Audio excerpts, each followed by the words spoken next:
একদিন এমন এক ঘটনা ঘটেছিল যেদিন মৃত্যু নিজেই নিজের মৃত্যু দেখেছিল। মৃত্যুর দেবতা যমরাজ স্বয়ং কালদের কাল মহাকাল মহাদেবের হাতে বধ হয়েছিলেন। আর সেই কারণ মাত্র ১৬ বছরের এক ক্ষুদ্র ভক্ত। এই কাহিনীর শুরু মহান শিবভক্ত ঋষি মৃকুণ্ডু ও তার স্ত্রী মরুদ্ভতিকে দিয়ে। সবই ছিল তাদের জীবনে, কিন্তু ছিল না সন্তান। তারা কঠোর তপস্যায় লীন হলেন, আর তপস্যায় প্রসন্ন হয়ে আবির্ভূত হলেন স্বয়ং মহাদেব। মহাদেব বললেন, তোমরা কেমন পুত্র চাও?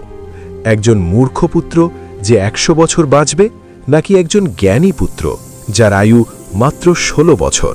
ঋষি বেছে নিলেন জ্ঞানী কিন্তু স্বল্পায়ু পুত্রকে। আর কিছুদিন পর আশ্রমে শোনা গেল শিশুর কান্না। তার নাম রাখা হল মার্কণ্ডেয়। মার্কণ্ডেয় বড় হতে লাগল। তার ভক্তি, তার তেজ দিন দিন বৃদ্ধি পেতে লাগল। কিন্তু যতই তার ১৬তম জন্মদিন এগিয়ে আসছিল, মাতা পিতার হৃদয় ততই ভেঙে যাচ্ছিল। নিজের মৃত্যুর সত্য জেনে মার্কণ্ডেয় একটুও ভয় পেল না।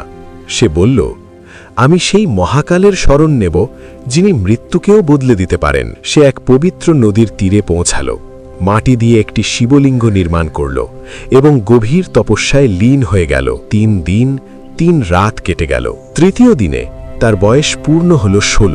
যমরাজ পাঠালেন তার যমদূতদের। যখন তারা মার্কণ্ডেয়কে স্পর্শ করতে গেল, ভক্তির তেজে তারা থমকে গেল আর ভয়ে পালিয়ে গেল। এবার স্বয়ং যমরাজ উপস্থিত হলেন, হাতে তার ভয়ঙ্কর কালপাশ। তিনি গর্জে উঠলেন, বালক, তোর সময় শেষ। ভীত হয়ে মার্কণ্ডেয় শিবলিঙ্গকে জড়িয়ে ধরল। যমরাজ কালপাশ ছুঁড়ে দিলেন, কিন্তু সেটাই ছিল তার সবচেয়ে বড় ভুল। ফাঁসটি শুধু বালককে নয়, শিবলিঙ্গকেও জড়িয়ে ধরল।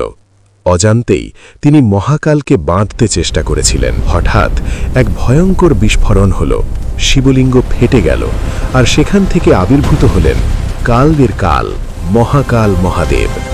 মূর্খ, আমার ভক্তের ওপর আঘাত করার সাহস কিভাবে পেলি? মহাদেবের এক প্রচণ্ড লাথি যমরাজের বুকে আঘাত করল। ত্রিশূলের আঘাতে সেখানেই যমরাজের প্রাণ বেরিয়ে গেল।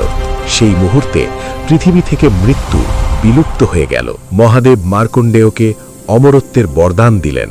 পরে সৃষ্টির ভারসাম্য রক্ষার জন্য যমরাজকে পুনরায় জীবিত করলেন, কিন্তু কঠোর সতর্কবার্তা দিলেন, শিব ভক্তদের থেকে দূরে থাকবে। যে মহাকাল মৃত্যুকেও বসে আনতে পারেন, সেই মহাশক্তিশালী মহাদেবের নাম একবার হৃদয় থেকে উচ্চারণ করুন, হর হর মহাদেব।